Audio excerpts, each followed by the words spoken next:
గంటాడు మండలం డీకేపట్టి పంచాయతీలో మనం ఉన్నాం. భీమవరం అనే గ్రామంలో ఉన్నాం. ఎంత దురదృష్టం అంటే భీమవరం అనే గ్రామం దగ్గర నుంచి ఇటు విశాఖపట్నం, ఇటు విజయనగరం మంచినీళ్ళు ఇచ్చే గ్రామం. తాటిపూడి డాము వెనకాదలు ఉండే గ్రామం. 50 కుటుంబాలు గదబ కమ్యూనిటీ కుటుంబాలు ఉన్నప్పుడు కూడా వీళ్ళందరూ కూడా పీటీసీలు. వీళ్ళకి 7.5 కిలోమీటర్లు ఎటువంటి రోడ్డు సౌకర్యం లేక, అలాగే మౌలిక సౌకర్యాలు లేక చాలా ఇబ్బందులు పడుతున్నారు. విజయనగరం జిల్లాలో ఈ గ్రామాన్ని గ్రామకంఠంగా గుర్తించి ఈ గ్రామంలో ఉన్న ప్రతి కుటుంబం కూడా ఇల్లు ఇచ్చి అన్ని విధాలుగా ఆదుకోవాలని చెప్పి గిరిజన నాయకుడిగా తుమ్మప్పలరాజు డిమాండ్ చేస్తున్నాడు.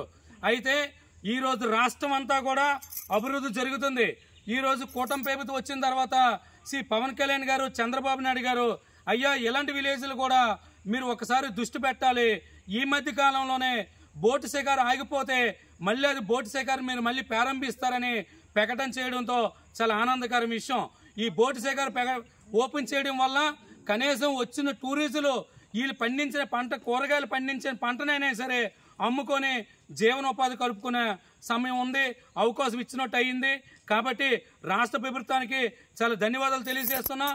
అలాగే ఈ మంత్రి గారు కూడా ఏదైతే శ్రీనివాసరావు గారు ఉన్నారో, అయ్యా మీ నియోజకవర్గం మీ మండలంలోనూ భీమవరం అనే గ్రామం ఉంది. ఈ భీమవరం గ్రామంకి విజయనగరంకి విశాఖపట్నంకి మంచినీళ్ళ సౌకర్యం వెళ్తుంది, కానీ ఈ గ్రామంలో మంచినీళ్ళు తాగే సౌకర్యం లేదు. ఎందుకంటే మంచినీళ్ళు తాగాలనుకుంటే తాటిపూడి డాముల్లో బిందెలతో తెచ్చుకునే దౌర్భాగ్యతలో ఉన్నారు. కాబట్టి ఈ గ్రామానికి రోడ్డు వేసి అలాగే గ్రామకంఠం స్థలం కేటాయించాలి. ఎందుకంటే ఇదంతా కూడా ముంపు గ్రామంలో టీడబ్ల్యూ ల్యాండ్ అని చూపెడుతుంది. టీడబ్ల్యూ ల్యాండ్ చూపెట్టడం వల్ల తరతరాల నుండి పోడు వ్యవసాయం చేసుకుంటే ఆర్వ పట్టాలు లేవు.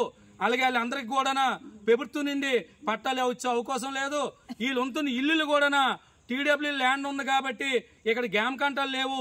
ఇంటి స్థలాల పట్టాలు కూడా ఇల్లు మంజూరు కూడా చెయ్యలేమని చెప్పి అధికారులు చెప్తున్నారనేసి చాలా బాధపడుతున్నారు.